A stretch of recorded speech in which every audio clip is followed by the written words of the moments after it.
Hi, my name is Sally. I am a microbiologist and biochemist, and in my lab, me and my husband, we work together. We deal with a lot of bacterial pathogens, pretty serious, some of them. And we have a set protocol of things we do to decontaminate ourselves before coming home. Now, in the time of coronavirus pandemic, we are adapting all these things to protect ourselves in our home, and you can do the same. I wrote a blog post about it. Actually, my husband wrote the blog post and I published in my food blog, and it got a lot of traffic. But then some of my friends asked me to do a video summarizing everything that he wrote about in the post. I will include the link to the blog post underneath. You can check it out. But the thing about coronavirus is that it's very susceptible to three things. Alcohol, can be isopropanol or ethanol, bleach, and soap. In the case of bleach, we use it at 10% concentration. So if you buy Clorox, which is the best brand you can find in the grocery store, you should dilute it to 10%. So that's 1 part of bleach, 9 parts of water, any volume you want, and use it. And we have here a little spray bottle with 10% Clorox.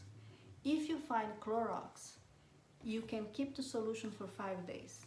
If you can't find Clorox and you find a lesser brand, you should make the solution fresh every day, because bleach degrades with water and light, and Clorox degrades at a slower rate.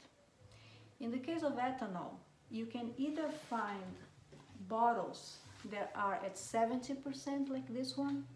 You can use straight from the bottle, or sometimes you find at 90%, 91%.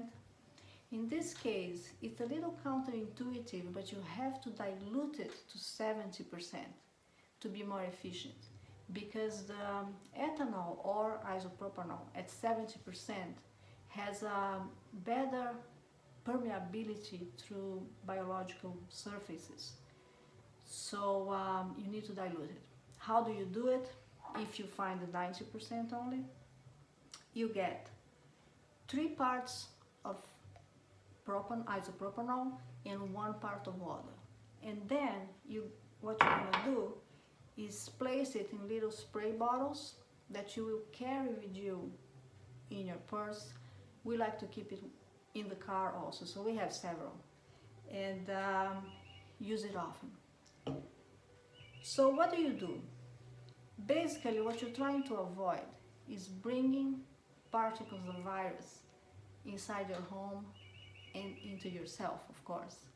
So what I do, if you go out, and I can see only a few reasons to go out right now. You need to go to the grocery store. Maybe you need to go to the bank. You shouldn't. Maybe you need to fill your car with gas. Maybe you need to go to the post office. Okay, fine. When you go, you take this in your car, in your purse. When you go to the grocery store, spray the handle of the shopping cart and go in. The moment you leave your house, you stop touching your face. Just stop. This is hard to do, but you can do it. Never put your hands above your shoulders. That's a good way to think about it. And you go, you do your shopping. Before you come back to your car, spray your hands with ethanol or isopropanol. I find isopropanol a little kinder to the skin, but who cares, right? So you spray everything, spray your steering wheel, spray everything you touch in the car, come home. We like to have a station. We have one in the garage, and then we have this one here, this table inside, in which we place everything we bring from the grocery store. And I like to spray everything. You can do alcohol, you can do 10% bleach. Some people don't like the smell of bleach. Everything's gonna smell like a swimming pool. It's fine, you do what you want. And the idea is any packaging that could have potentially be handled by someone who is contaminated with the virus should be treated with one of those agents. And then you're fine. There's no need to panic. As I said, the virus is very, very susceptible to those agents. So as long as you are careful and vigilant, you will be fine. So you get everything, you put everything away. And then two other things are important. Everything you touch where you are outside, iWatch, cell phone, spray with ethanol. I put the cell phone standing for a few minutes and then I wipe it clean, and spray my iWatch, and you're fine. And of course, the moment you come home, wash your hands with soapy water. And that's all you need to do. Concerning food, the virus, if you ingest it, it's going to be killed in the stomach by the acid, so that's not a concern. I must say though, I would avoid takeout salad because it's raw and it could be potentially handled by someone who was sick without even realizing. Even though some people say that ingesting contaminated food is not going to make you sick,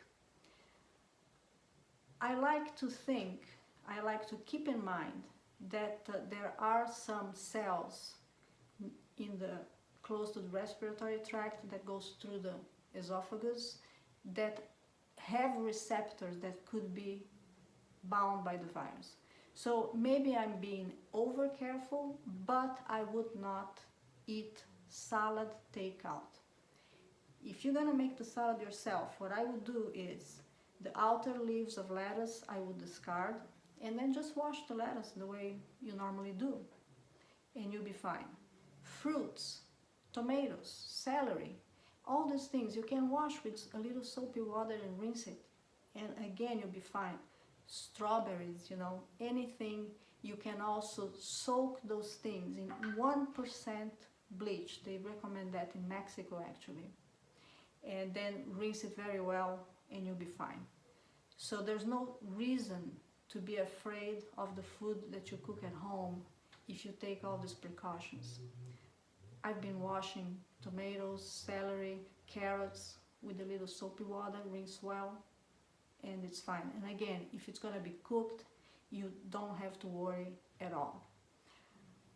I think those are the basic things. I know it's a scary situation, but if you have awareness, if you are vigilant, if you have knowledge, you'll be fine. So just pay attention to all this. Use a lot of the spray bottles everywhere. Anytime you go out, don't go out, stay home as much as possible. It's not just about the older population. This affects each one of us.